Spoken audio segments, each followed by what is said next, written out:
ఈరోజు మనం mutton curry చేస్తున్నాం. Mutton 1/2 kg. అల్లం వెల్లుల్లి మనము ఫ్రెష్గా తీసుకొని దంచుకోవాలి. ఇలా దంచి తీసుకోవాలి. కొంచెం అల్లం పేస్ట్ ఎక్కువ వేస్తే బాగుంటుంది, అందుకే ఫ్రెష్ దంచితే బాగుంటుంది. 1 స్పూన్ పసుపు, కారం 2 స్పూన్లు, సాల్ట్ సరిపోయినంత వేయాలి. పెడుతున్నాను. స్టవ్ మీద గిన్నె పెట్టేసి ఇందులోకి ఒక 3 స్పూన్స్ ఆయిల్ వేసుకోవాలి.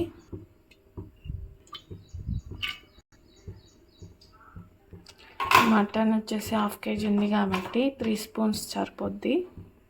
ఆయిల్ తక్కువ తినే వాళ్ళు 2 స్పూన్స్ సరిపోద్ది. ఆయిల్ బాగా హీట్ ఎక్కినాక మనం ఆనియన్స్ వేసుకున్నాము.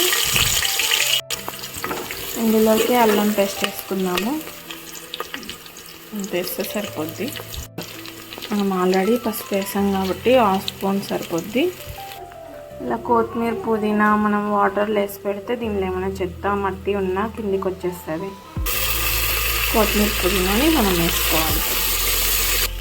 మనం ముందుగా పక్క పెట్టిన మటన్ని తీసి ఇప్పుడు ఇందులో వేసుకోవాలి. బాగా కలిపాక ఇలా ఉంది చూడండి. ఇది ఒక 10 మినిట్స్ అని చెప్పాను కదా, ఎలా ఉందో చూద్దాం. ఎలా వచ్చేసింది. దీన్ని మళ్ళీ కలపాలి. బాగా కలిపేసి ముక్క అనేది బాగా ఫ్రై కావాలి, లేదంటే కారం సరిగా పట్టదు.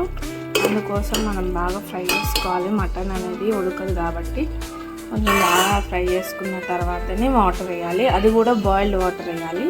చూపిస్తాను మీకు.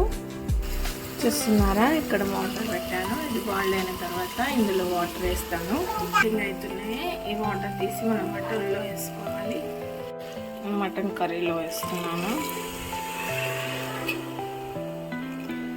చూసుకొని వేసుకోవాలి. వాటర్ ఎక్కువైతే వేయద్దు. నాకైతే సరిపోయింది. మళ్ళీ ఇది దగ్గరికి రావాలి. కొంచెం బాగా ముక్కలు ఉడకాలి కాబట్టి, మటన్ కాబట్టి కొన్ని ఎక్కువ వేసే వాటర్.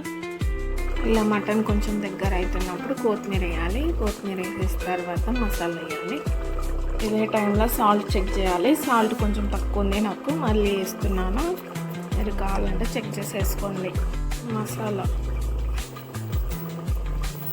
వేసేసి 1 minute ఉంచితే సరిపోద్ది.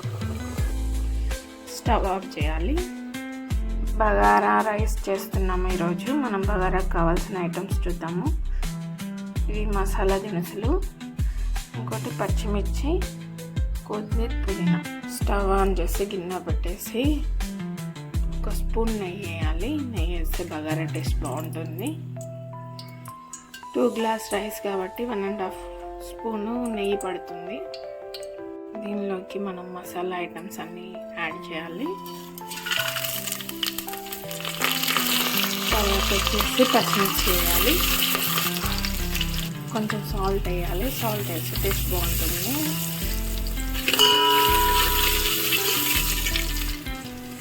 రైస్ ఏ గ్లాస్తో తీసుకుంటామో అదే గ్లాస్తో 4 glasses వాటర్ తీసుకోవాలి. 2 glasses రైస్ కాబట్టి 4 glasses తీసుకున్నాము.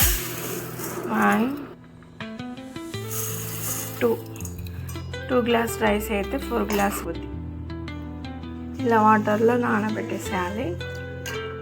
ఎక్కువసేపు నానబెడితే రైస్ అనేది విరిగిపోతుంది. ఒక 5 minutes నానబెడితే సరిపోద్ది. అది బాయిల్ అయ్యేలోపు బాయిల్ అవుతుంది. ఇలాంటి టైంలో మనం రైస్ వేయాలి. ఇలా వాటర్ అన్నీ తీసేసి వేయాలి. వాటర్ ఎక్కువ మనం వేస్తే ఇది బాగా రాదు రైస్. ఇలా రైస్ వేసుకోవాలి. రైస్ వేసుకొని అందరూ కలుపుకోవాలి. వాటర్ పోవడానికి ఇలా రైస్ వేసాక ఐ ఫ్లేమ్లో పెట్టేసేయాలి. ఐ ఫ్లేమ్లో పెట్టి ఒక 5 minutes తర్వాత సిమ్లో మనం రైస్ ఎలా ఉందో చూద్దాం. ఆల్మోస్ట్ అయిపోయింది. స్టవ్ ఆఫ్ చేయాలి. Bagara rice, mutton curry.